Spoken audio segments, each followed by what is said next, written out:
Hello everyone, welcome to iExamB. Students, my name is Anshul Malik and I'm currently working as government officer in Central Secretariat Services. Students, आप सभी जानते हैं कि IBPS RRB scale 2 scale 3 officer is a wonderful opportunity और हमने बहुत बार देखा है कि quant, reasoning, English, general awareness तो हर एक एग्ज़ाम में कॉमन होते हैं, पर फिर भी हमारा सिलेक्शन कुछ गलतियों की वजह से रह जाता है। स्टूडेंट्स, आज की वीडियो में स्पेसिफिकली हम रीजनिंग की बात करेंगे कि पिछले साल के एग्ज़ाम में क्या प्रीवियस ईयर क्वेश्चंस पूछे गए थे। मैं आपको कंप्लीट एनालिसिस दूंगा ताकि आप इस साल भी उसी तरीके से तैयारी करें और उन्हीं सभी टॉपिक्स को मास्टर करें। अगर हम एग्ज़ाम पैटर्न की बात करें तो रीजनिंग में 40 क्वेश्चंस आपसे पूछे जाएंगे जो 50 मार्क्स के होंगे। यहाँ पर कोई भी सेक्शनल कट ऑफ नहीं है क्योंकि यहाँ पर आपको कंपोजिट टाइम दिया जाता है 2 घंटे का in order to solve the complete paper. साथ ही साथ अगर हम पिछले साल की बात करें तो आप यहाँ पर देख लो कि पज़ल आपका मेजॉरिटी सेक्शन है और हर साल पज़ल का जो इम्पोर्टेंस है, चाहे वो सिटिंग अरेंजमेंट के बेसिस पे आप पज़ल ले लो या फिर flat base, floor base, circular, box puzzle, कितनी भी पज़ल ले लो, आपको पता है कि पज़ल का वेटेज हर एक कॉम्पिटिटिव एग्ज़ाम में बढ़ता जा रहा है। पहले ये वेटेज था 50% पर अब ये इंक्रीज़ हो रहा है अप टू 60%। इस बार के आरबीआई में भी 60 क्वेश्चंस में से 35 क्वेश्चन आपके पज़ल में से ही आए थे। तो आप हर दिन पज़ल्स की प्रैक्टिस करो। इस सेशन में मैं आपको पज़ल भी सॉल्व करके बताऊंगा कि किस लेवल के पज़ल्स एग्ज़ाम में पूछे जाते हैं और साथ ही साथ आप इन सभी टॉपिक्स को मास्टर करो क्योंकि ये सारे टॉपिक बहुत इंपॉर्टेंट है, जैसे कि blood relation, syllogism, inequality, data sufficiency, analytical reasoning जिसको हम लॉजिकल रीजनिंग भी कभी बोलते हैं, और मशीन इनपुट आउटपुट।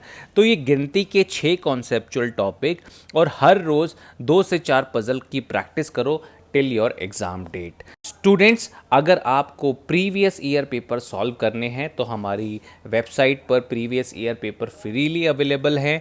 चाहे आप 2019 का अटेम्प्ट कर लीजिए, 2020 का कर लीजिए, 2021 का कर लीजिए, तो iexamb.com पर जाएं, वहाँ पर प्रीवियस ईयर पेपर को अटेम्प्ट कीजिए और अपनी तैयारी स्टार्ट कर दीजिए। स्टूडेंट्स, आपको डायरेक्शन में दे रखा है कि 6 व्यक्ति जिनका नाम जीवन, केशव, लकी, मोहन, नीलम और पिंकी है, वो एक ट्रायंगुलर मेज पे या ट्रायंगुलर सिटिंग अरेंजमेंट पर बैठे हैं और वो इस प्रकार बैठे हैं कि 3 जो लोग हैं वो मेज के कोने पर बैठे हैं और जो 3 लोग हैं वो ट्रायंगुलर अरेंजमेंट या मेज के मध्य में बैठे हैं। कोने पर बैठने वाले व्यक्ति केंद्र की बाहर यानी सेंटर से बाहर की तरफ देखते हैं और जो लोग मध्य में यानी भुजाओं पर बैठे हैं वो केंद्र की ओर यानी सेंटर की ओर फेस करके बैठे हैं। प्रत्येक जो व्यक्ति है वो विभिन्न विभिन्न देश को पसंद करता है। देश के नाम भी आपको दे रखे हैं जैसे ऑस्ट्रेलिया, चीन, आयरलैंड, इंडिया, स्पेन, लेकिन सभी जानकारी इसी सामान्य क्रम में हो ऐसा ज़रूरी नहीं है। तो सबसे पहले हमारा काम होगा कि एक एम्प्टी ट्रायंगुलर अरेंजमेंट हम बना लें ताकि हम अपनी डायरेक्शंस को जो यहाँ पर हमें दे रखी हैं इन डायरेक्शंस को पढ़ के उस ट्रायंगुलर अरेंजमेंट को फिल करें और अपने सारे प्रश्नों के सही उत्तर दें। इसके बाद आप अपनी डायरेक्शंस को पढ़ सकते हैं। जैसे फर्स्ट पॉइंट में लिखा है कि नीलम को ऑस्ट्रेलिया पसंद है और वे इंडिया को पसंद करने वाले के दाएं ओर बैठा है। उसी तरीके से आपको बहुत सारी डायरेक्शंस दे रखी हैं। स्टूडेंट्स, हमें हमेशा कोशिश करनी है कि एक ऐसी कॉन्क्रीट इन्फॉर्मेशन से हम अपना क्वेश्चन स्टार्ट करें जिसको हम आगे और डायरेक्शंस के साथ लिंक कर पाएँ और हमें क्वेश्चन सॉल्व करने में थोड़ा इजी हो।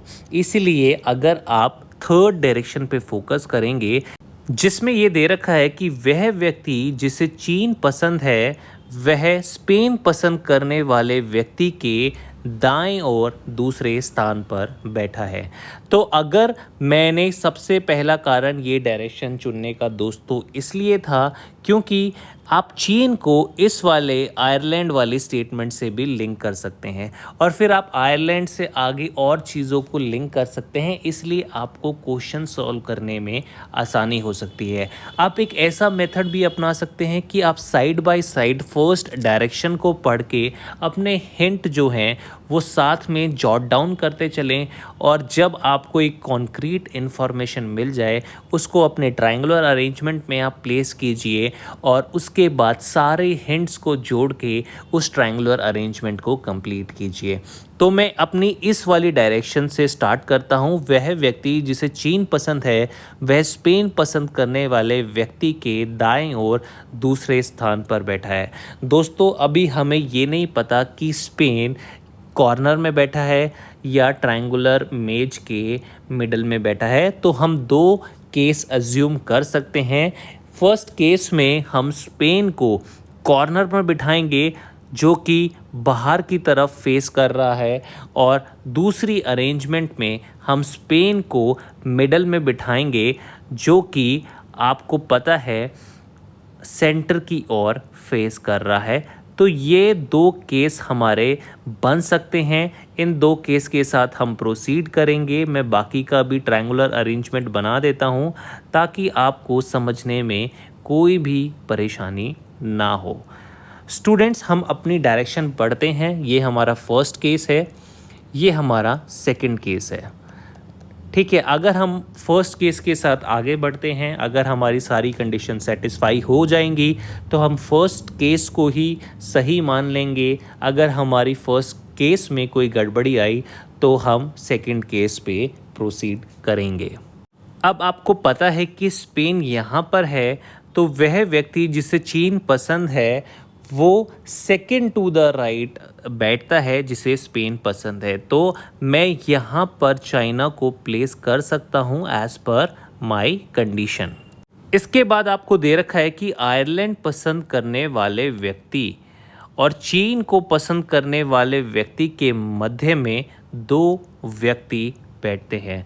तो अगर हमें ऐसा पता है कि चाइना और आयरलैंड के बीच में सिर्फ दो लोग बैठते हैं तो आयरलैंड को तो मुझे यहाँ पर प्लेस करना पड़ेगा, क्योंकि आप आयरलैंड को यहाँ प्लेस करोगे तो देखो कि इधर से भी दो व्यक्ति हैं चाइना और आयरलैंड के बीच में और इधर से भी दो व्यक्ति हैं चाइना और आयरलैंड के बीच में। तो दोनों तरफ से हमारी कंडीशन सेटिस्फाई हो जाएगी, इसलिए मैं आयरलैंड को यहाँ पर प्लेस कर रहा हूँ। इसके बाद आपको पता है कि लकी उस व्यक्ति के ठीक बाईं ओर बैठा है जिसे आयरलैंड पसंद है। तो इसका मतलब लकी को स्पेन पसंद होगा, तो लकी की पोजीशन भी यहाँ से हमें मिल जाएगी। इसके बाद आपको पता है कि नीलम को ऑस्ट्रेलिया पसंद है और वह इंडिया को पसंद करने वाले के दाएं और दूसरे स्थान पर बैठी है। स्टूडेंट्स अगर ऐसी हमें कंडीशन दे रखी है तो आपको पता है आप नीलम को यहाँ पर प्लेस नहीं कर सकते क्योंकि ऑलरेडी स्पेन ने वो जगह ले रखी है और नीलम को ऑस्ट्रेलिया पसंद है। सिमिलरली आयरलैंड यहाँ पर है तो नीलम यहाँ पर भी नहीं आ सकती। चाइना यहाँ पर है तो नीलम यहाँ पर भी नहीं आ सकती। तो नीलम के लिए कुछ ऐसी पोजीशन आपको ढूंढनी पड़ेगी जिसमें आप ये सेटिस्फाई कर पाएँ कि नीलम को ऑस्ट्रेलिया भी पसंद है और वह इंडिया को पसंद करने वाले के दाएं और दूसरे स्थान पर बैठी है। तो अगर ऐसी कंडीशन है तो नीलम को आपको यहाँ पर प्लेस करना पड़ेगा, क्योंकि आपको पता है कि इंडिया और नीलम के बीच में कुछ कनेक्शन है और वो कनेक्शन क्या है कि वह इंडिया को पसंद करने वाले के दाएं और दूसरे स्थान पर बैठी है। आप कहीं और प्लेस करके देख लीजिए, इस कंडीशन को आप सेटिस्फाई नहीं कर पाएंगे। That's why I have placed Neelam यहाँ पर और इंडिया आपका यहाँ पर। अब आपको क्वेश्चन में दे रखा है कि वह व्यक्ति जिसे कनाडा पसंद है वह केशव के दाएं दूसरे स्थान पर बैठा है। ठीक है, तो अब हमारे पास एक ही कंट्री के लिए स्पेस बच गया, वो है कनाडा।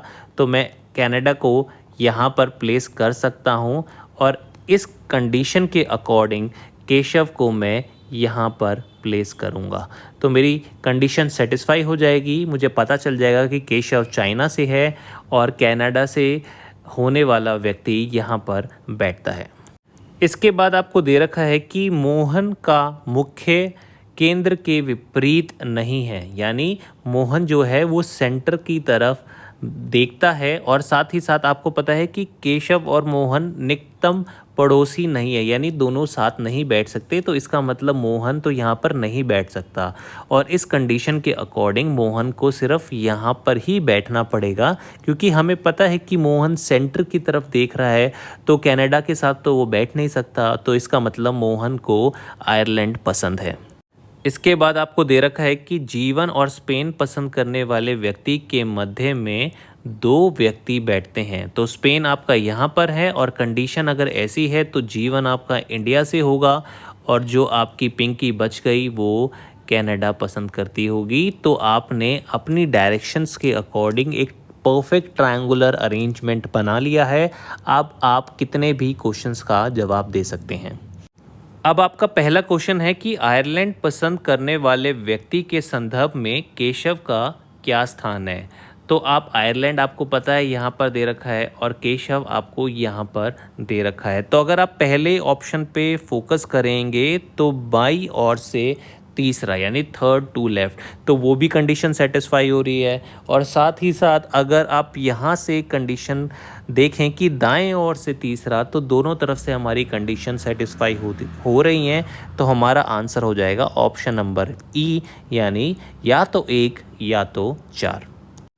नेक्स्ट क्वेश्चन में आपसे पूछा है कि निम्नलिखित में से कौन से नीलम के निकटतम पड़ोसी हैं, यानी नीलम के पड़ोसी कौन कौन है ये आपको ध्यान में रखना है। तो आपको पता है केशव और जो लकी हैं, केशव को चाइना पसंद है और लकी को स्पेन पसंद है, ये नीलम के निकटतम पड़ोसी हैं। और अगर आप ऑप्शन नंबर सी को देखें तो वह व्यक्ति जिसे स्पेन पसंद है और वह व्यक्ति जो मोहन के विपरीत बैठा है, मोहन के विपरीत तो केशव ही बैठा है, तो आपका सही आंसर हो जाएगा ऑप्शन नंबर सी। इसके बाद आपसे पूछ रहा है कि चीन पसंद करने वाले व्यक्ति के दाएं और दूसरे स्थान पर कौन बैठा है। तो आपको पता है कि केशव को चीन पसंद है और इसकी दाईं ओर पिंकी बैठी है जिसे कनाडा पसंद है। तो सीधा सा आपका ऑप्शन डी सही आंसर होगा कि वह व्यक्ति जिसे कनाडा पसंद है। इसके बाद आपको क्वेश्चन में पूछा है कि निम्नलिखित में से कौन सा कथन आपका बिल्कुल सही है। ठीक है, आपको सारे कथनों को ध्यान से पढ़ना है। अगर आप पहले कथन को पढ़े कि लकी को स्पेन पसंद है और वह कनाडा को पसंद करने वाले के बाद दूसरे स्थान पर बैठा है, तो ये स्टेटमेंट तो बिल्कुल ठीक है।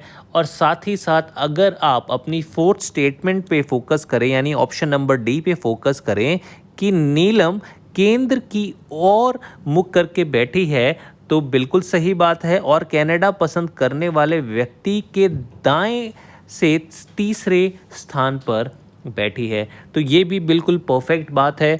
तो आपका जो सही आंसर हो जाएगा वो हो जाएगा ऑप्शन नंबर ई। नेक्स्ट क्वेश्चन में स्टूडेंट्स आप ध्यान से पढ़िए कि निम्नलिखित 5 में से 4 एक समूह बनाते हैं और एक समान है। निम्नलिखित में से कौन सा ऑप्शन समूह से संबंधित नहीं है। तो आप सारे ऑप्शन को ध्यान से देखिए, जैसे वह व्यक्ति जिसे भारत पसंद है और नीलम। अब भारत और नीलम के बीच में एक ही व्यक्ति का गैप है, वो है केशव। तो ठीक है, उसके बाद हम ऑप्शन देखते हैं कि वह व्यक्ति जिसे आयरलैंड पसंद है और जीवन। तो आयरलैंड और जीवन में भी पिंकी बैठी हैं, यानी एक ही व्यक्ति बैठा है। उसी तरीके से वह व्यक्ति जिसे स्पेन पसंद है और केशव, स्पेन यहाँ पर है, केशव यहाँ पर हैं, तो बीच में नीलम बैठी हैं। वह व्यक्ति जिसे कनाडा पसंद है और लकी, तो लकी यहाँ पर, कनाडा यहाँ पर, बीच में मोहन, तो एक ही व्यक्ति। वह व्यक्ति जिसे स्पेन पसंद है, स्पेन यहाँ पर और जीवन यहाँ पर, तो बीच में 2 व्यक्ति हैं। तो आपका जो ऑड वन आउट हो जाएगा वो ऑप्शन नंबर ई हो जाएगा, और ई आपका सही आंसर होगा। आई होप स्टूडेंट कि आपको पजल का लेवल पसंद आया होगा, और अपनी तैयारी आप इसी तरीके से स्टार्ट करेंगे जिस तरीके से मैंने आपको सजेस्ट किया है। Thank you students, and thanks for watching I exam B.